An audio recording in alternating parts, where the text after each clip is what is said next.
Pre-Revolution. Haiti was a French colony called Saint-Domingue. It was the wealthiest colony in the West, producing sugar, coffee, tobacco, indigo, cocoa, fruits, and cotton. About 20,000 whites lived in Saint-D, 30,000 free blacks, mulattoes, and freedom-purchased blacks, and 500,000 slaves. The main issues that arose were that under the exclusive system, all crops produced went to France. The Petit Blancs and white plantation owners then formed an alliance against the French bureaucrats. Just like the American colonists, the Saint-Domingues were taxed without representation and did not like the control of their mother country. The group Société des Amis des Noirs began with plans of eventual abolition of slavery, an end to the slave trade, and granted rights to the educated free colored men in the colonies. The Club Maziac, a pro-slavery lobbying group backed by the plantation owners, convinced the National Assembly to promise no changes would be made to the slave system without consulting the whites. On August 26, 1789, the Declaration of Rights of Man and Citizen passed in National Assembly. On March 28, 1790, the General Assembly passed legislation to grant a relatively free hand in local government, stating that all proprietors be active citizens. The General Assembly resulted in a three-sided civil war, with each side having an assembly of their own. When Vincent Ogé tried to be a delegate for Saint-D in the March 1790 National Assembly meetings, he and other mulattoes were not allowed in, thus influencing him to vow to return to Saint-D and force the issue of citizenship for the free blacks. Ogé created a military band with Jean-Baptiste Chavannes and set up headquarters in Grand Rivière. Ogé and Chavannes' forces were beaten on March 1791. That would be the first mini-war in the Haitian Revolution. On August 21, 1791, slave uprising began, and so did Haitian Revolution. The northern plain surrounding Cape Francis was in flames. Plantation owners were slaughtered, women were raped and killed, and the children were slaughtered and had their bodies on poles, leading the slaves, killing more than 1,000 whites. On September 20, 1791, the Colonial Assembly accepted the Decree of May and honored citizenship to all free blacks regardless of their birth status or property.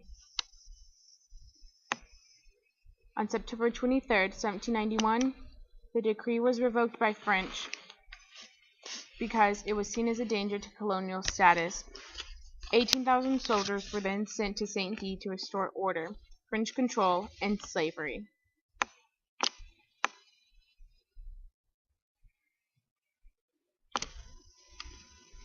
The French realized they needed unity, and on April 4, 1792, a decree gave the free blacks full citizenship with the whites. On June 20, 1793, the battle between Gaubald and Sonthonax erupted. Gaubald was about to win, so Sonthonax offered freedom and right of French citizenship to 15,000 slaves to gain support.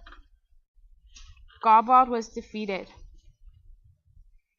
Sonthonax never wanted to free slaves, just to help the free blacks. He was now in a bind with angered whites in Britain and Spain, ready to fight.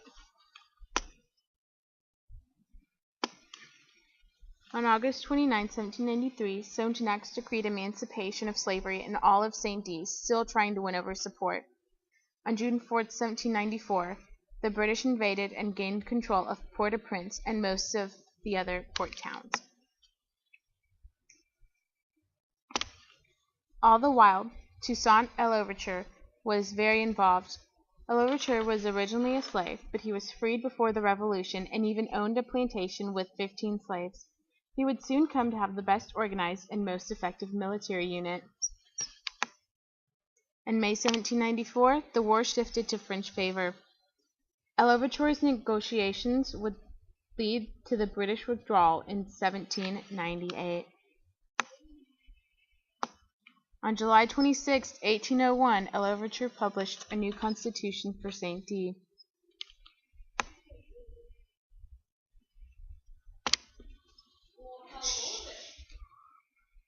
This document was not approved by Napoleon. Napoleon had plans for French colonies, and he sent troops out to regain control. The military expedition arrived in 1802. Toussaint did not call for resistance. General Dessalines, Toussaint's right hand, joined the French side. Toussaint then withdrew to his plantation, and on June 1802 he was arrested, then sent to France, where he would later die in a prison. By the fall of 1802, the slaves were still not siding with the French, and the French considered bringing back slavery. Dessalines went back to opposing the French. Much brutal fighting occurred from 1802 to 1803.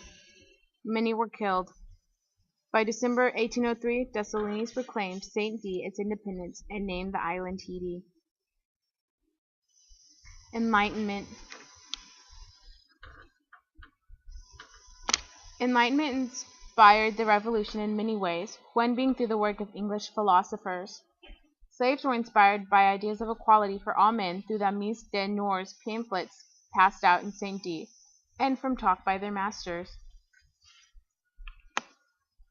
The Enlightenment would come to influence Louverture's government even.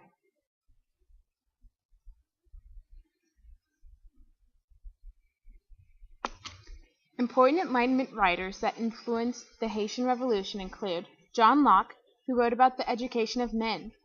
Education equals influence, and powerful men achieve their positions due to their educations. Jean-Jacques Rousseau wrote about human rights. In The Social Contract, he states, "Man is born free, but everywhere he is in chains." This influenced women and men to bondage together and rebel against the common system. Abbé Grégoire wrote pamphlets to defend the rights of mulattoes and free blacks before the Constitutional Assembly, the abolition of slave trade and slavery, and he fought to unite St. D with France's constitutional church.